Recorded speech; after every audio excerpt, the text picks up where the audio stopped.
There's a character in a very popular detective series, Department Q. Recommend it to everybody if you've not seen it. Anyway, there's a character in it who has aphasia. And due to the fact that he had a traumatic head injury, he got beaten up when he was a kid by the villain of the piece. But anyway, it's sort of interesting, isn't it? That's the first time I've noticed sort of popular culture, if you like. Hi, and welcome everybody, and we hope you enjoy this podcast called On the Tip of My Tongue. Now, I'm Rob Edwards. And I'm Jonathan Hirons. And this podcast is a follow-up to a film which Jonathan made about aphasia. So, what is aphasia? Well, it's a condition caused by some kind of injury to the brain, which is often, could be a stroke, or could be just falling off a bike. And it affects your ability to use language in all its forms. Speaking, writing, reading, sending text, whatever. 350,000 people in the UK suffer from a debilitating condition called aphasia. Fewer than half this number suffer from Parkinson's, and yet most people have heard of Parkinson's, whilst almost nobody has heard of aphasia.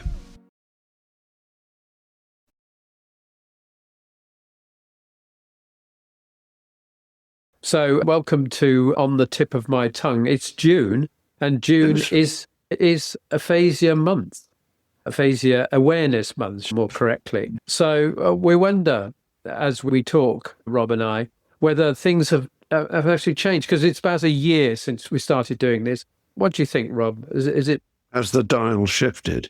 Yeah. I have no idea. Right. Next.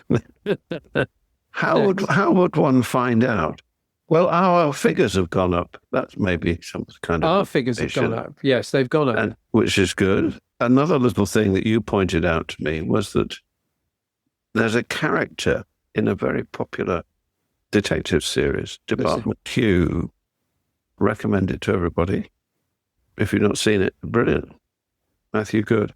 Anyway, there's a character in it who has aphasia.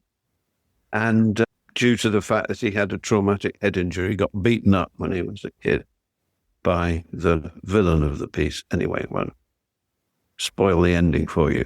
But anyway, there's a character, and it's sort of interesting, isn't it? That's the first time I've noticed sort of popular culture, if you like. Yeah, as far as I know, that's the first. Yeah, and in fact, it goes when they talk about the character with aphasia, they actually talk about what aphasia is. Yes, they do. Which not rather than saying, "Oh, he's got aphasia," and everybody they feel like they feel they have to explain it. Yeah. So it's obviously helpful to the plot that he's got very bad aphasia. You think it's global aphasia. I think it's global aphasia. They don't say that bit. It's obviously extreme. He can't speak at all, and he can't write or read, I assume. But he can draw, interestingly. Very well. So, yes, very well. And that's part of the plot, that he kind of draws something which helps them solve the crime. So it's interesting that the character actually appears in it with aphasia, but it's also significant that it has to be explained. Well, yes. Another character says, "Oh, what's that?" "Oh, well, aphasia, it's a language. Yeah, it's can't speak." Yeah. We say every time we go on the podcast, at the beginning of every podcast, you go through the whole thing about what's aphasia. And people still don't know what it is, or can't get their heads around it.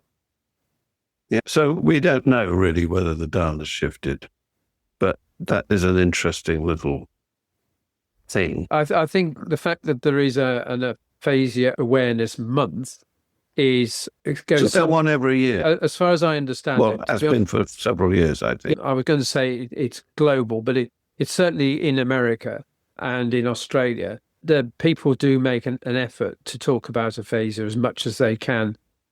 Obviously, not just in June, but this is everywhere you go. There's something. No, in July, nothing. Nothing. We never talk about it. No. It must be the turn of some other condition. Yeah. Well, it probably is. It's quite often the dreaded Parkinson's. Well, they're getting everywhere, don't they? Moving swiftly on. So you may remember, Rob, we spoke to a chap called Graham Hall, musician. Yeah. Opera North, where he was the percussionist, Opera North. Yeah. Which you've I worked with him, yes, You briefly. worked Briefly, I was in a couple of shows. Right. And he remembered them and we talked about it. Right. I mean, I never got to meet any of... You don't meet the orchestra as a general rule. Except if you're on stage. Well, yes, except in the pub, but they don't tend to be in the pub. I may be wrong, but I don't know why. Perhaps they don't come to the pub that the singers are all... Yeah, the singers are somewhere else. Maybe a glass of wine somewhere, yeah, maybe, or something. Rather than a pint of beer. The fiddle section are more cocktails. Slight white. It's a minefield. It's another world, isn't it? It's another world. But anyway, look, Graham, you were talking about Graham. Yes, sorry. Yeah, so Graham... How is he? He's fine. He's doing his arranging now. He does orchestrations. I'm going to do a little film about him, actually. I'm doing it sort of about the same time we're doing this. You're going to include his funny songs? I am. Well, yeah. That's Aphasia. the reason. The last one he's done is The Sound of Silence, which he's done quite a good job. But I said, I don't think I'm worried about copyright. Yes. So some of his stuff is okay because he's got the copyright, but he hasn't got... Paul Simon does not... May just, or his lawyers may come along and say, "Oi, I can't do this." Yeah, I'm sure if you asked Paul Simon, he'd be perfectly. Well, that's what I said. Happy to give his consent. I'll do that. I'll do this after this. I'll give him I'll send a text to Paul Simon. You got his number, have you? Yeah, probably. Yeah, you get him on the podcast. Yeah. Sound of Silence. You'll have to speak up, mate. So Graham. He's doing his thing and he's doing orchestrations. And one of his friends was with ENO, and he's no longer with them because ENO are practically disbanded. So he's doing a number of concerts using Graham's orchestrations. He said to me, out of 6, 4 of them are Graham's arrangements. So they're going to do that at the end of the month in Guildford. One of the pieces that Graham has orchestrated is Ravel. And you're going to ask me which one, and I don't know. Did you know this, that Ravel had aphasia? Well, I didn't know that, but you did tell me. Didn't you? And you did tell me before, and I looked it up. Yeah. And to check on you. I mean, to see whether I'm just making this stuff up. Making it all up, yeah. Like most of this. It's true. Ravel you came up with it. What's it called? Progressive aphasia. Because we had this explained on one of the podcasts, didn't we? I can't remember who did the explaining. It might have been Dr. B, Suzanne B. But there's a big difference between the sort of aphasia that you've got. I think I'm right. If you tell me if I've got this misremembered this. The aphasia that you've got is very different to what Bruce Willis has got, which is like Ravel. Bruce Willis and Ravel, the same thing. Ravel had progressive aphasia. So it gets worse, and it's related to dementia, as opposed to what you've got, which gets better. I mean, not better entirely. No. But you, with therapy and with help. Yes. You can improve it. Yes. Improve your speech. And people do. And writing, and people do. Yeah. And it doesn't get worse anyway. No. Of itself. No. The brain has its neuroplasticity, I suppose, and it finds... Well, I'm just kidding. Sorry. Your eyes are glazed over. And the neurons find different pathways. There we go. Well done, Dr. Edwards. And, well... It was interesting. I didn't know about it. I read a bit. He had a head injury, something to do with a taxi. He was either in a taxi or was hit by. I don't know. Anyway, had a head injury. That's what started it all off.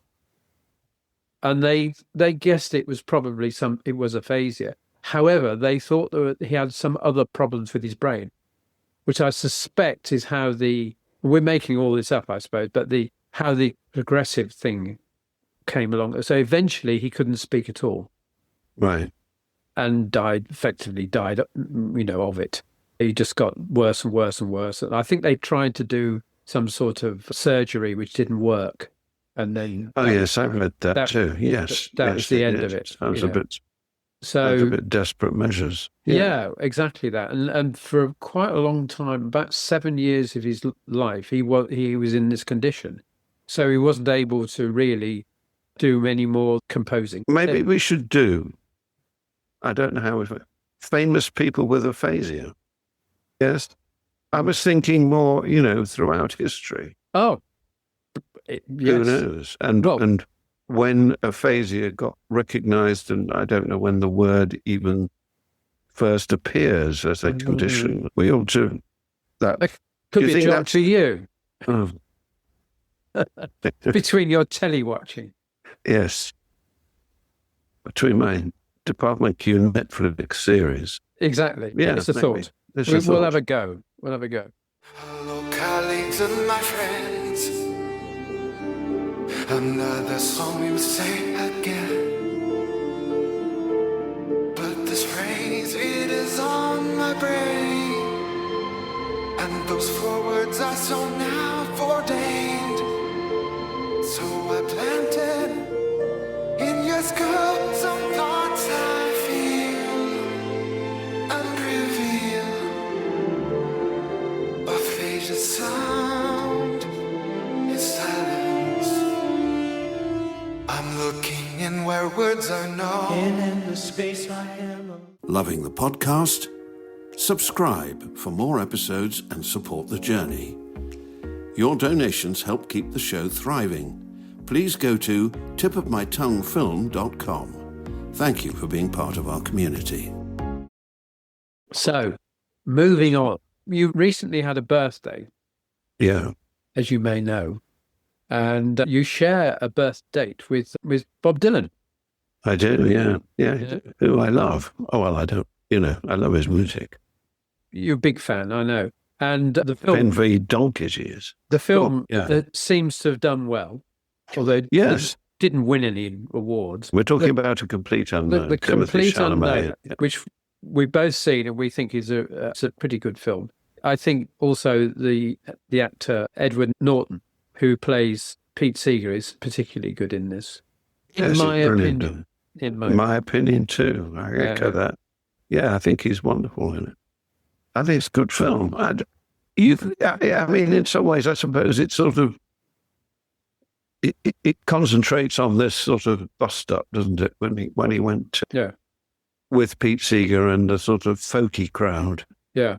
when he went kind One small fact that came to hand when I was talking about all of this to myself is that he's now thought the younger people, and I'm talking really young people, have noticed who he is, and that his Spotify downloads have shot up, which apparently they normally about 5 million a month, which is not bad. I wish we could get that, Rob. Yeah. But the Rolling Stones have something like 60 million. But his has gone up, it's not tenfold, but certainly fivefold because of the film. Because of the film. Because of young people who obviously have Spotify on their phones are saying, "Who's this bloke then?"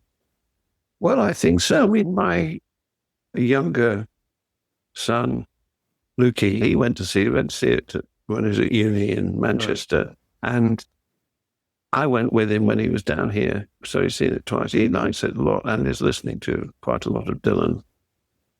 He likes him. Which probably proves that it does, it endures his music or his poetry, I think. I was listening to it the other day because I haven't listened to it for years. But you listen to the poetry, and it is poetry. It's pretty good stuff. Yeah, I think so. And I wonder, well, that's obviously why he's still around. And he won a Nobel Prize for it. Indeed. Was that for poetry or was that for music or something else entirely? I think it's for poetry. He didn't turn up for it anyway, I know that. I think it's for poetry, actually. Which brings me neatly or not neatly on with the other thing that was picked up we were doing a bit of filming, you and I, and the other week, and with UCL, and somebody said, "Oh, you were in Doctor Who, weren't you?" What has any of this got to do with aphasia? Oh, Nothing. Nothing. But you and Doctor, which you were, but Yes, I you was. told me quite recently that your episode was the Robots of Death. Yes, not my episode. I was in the first episode of The Robots of Death, which ran over, I don't know, 4, 5, 6 episodes. It's one of the stories. Yeah. It was a half hour. Right. Back in the day, this is Tom Baker. But people still talk about it. I'm told. I still get, I wouldn't say deluged with fan mail. It's not fan mail for me, I must point that out. These are fans of Doctor Who. Right. And they collect Doctor Who memorabilia and stuff like that. It's a big thing. And they write to me saying, oh, you were fabulous as Chubb in Robots of Death. Could you send me a photograph? Yeah. And sign? Lock of your hair. No, they never want to. The signed photograph. So they're obviously collecting, pictures to do with Doctor Who. Or sometimes they sent me. I've been sent a still from the show. Really? From that episode, yeah. And they asked me to sign it and stuff, which I do, of course. And I even get asked to go to conventions, which I haven't actually been. No, but people do go to them. People do go to them. Do go to them because yes, I think they do. Yeah. And, obviously to appear at them, who've been in the show or something like that. And my very good friend, Jackie King, she was a big part in Doctor Who much more recently, in the revamp. Right. Modern Doctor Who. And she got, I don't know, loads of money and an airfare to LA and went to a big convention. To a convention. I never get any of that. There's no LA for me. No. But she went and they put her up in some swanky hotel and paid her a good old fee. Anyway, what about the Robots of Death? I want you to tell them the story. Actually, say no more. Go. So I'm booked to do one episode, the first episode of The Robots of Death, playing a character called Chubb. And at the end of the episode, I am killed, murdered, strangled, actually. I'm doing the mime for you. Strangled by a robot. I'm the first victim. The robots turn on people, obviously. That's the sort of storyline. And I'm the first victim. And I get killed at the end of episode 1.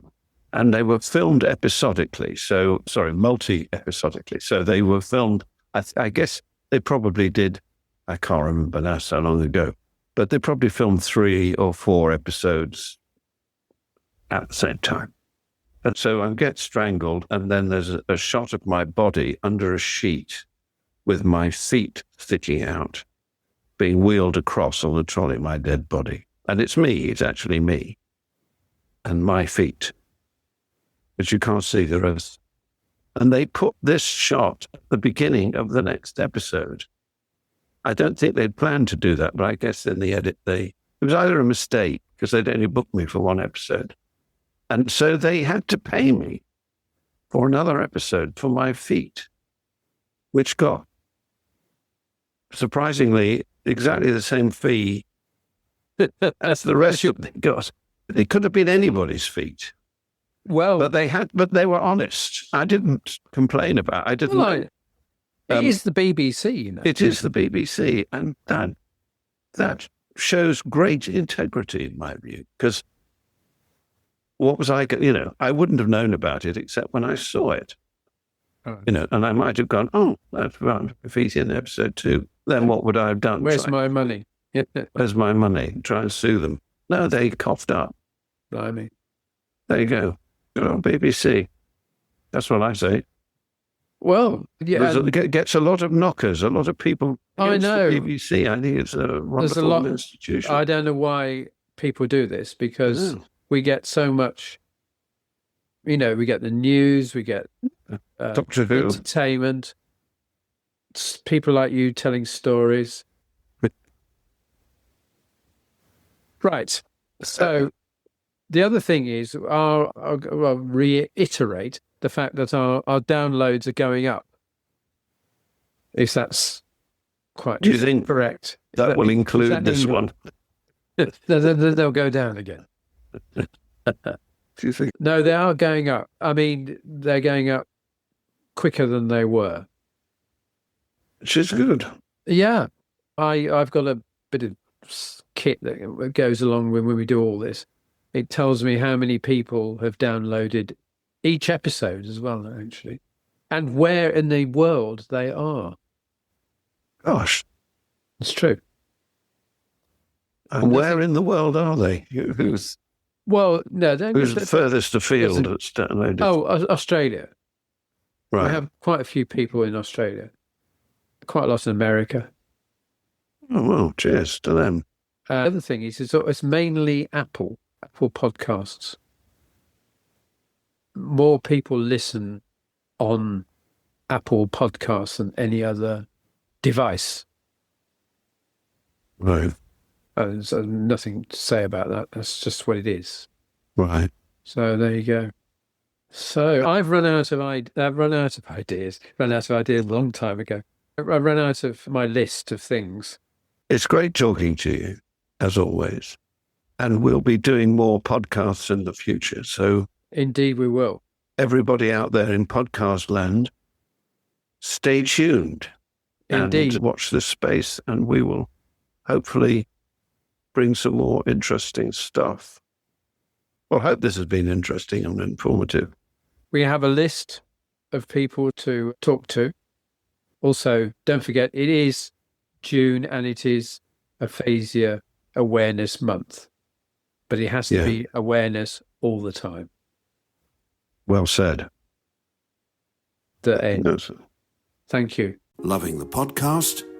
Subscribe for more episodes and support the journey. Your donations help keep the show thriving. Please go to tipofmytonguefilm.com. Thank you for being part of our community.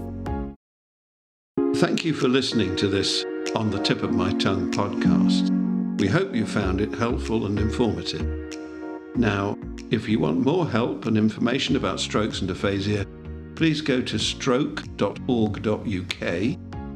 say aphasia, that's S-A-Y, aphasia, all one word, .org, or the aphasia page of nhs.uk. Enjoying the podcast? Subscribe for more episodes and support the journey. Please go to tipofmyfilm.com in the description. Thank you. This has been a Buffalo Lounge production. Please follow Buffalo Lounge on all the socials.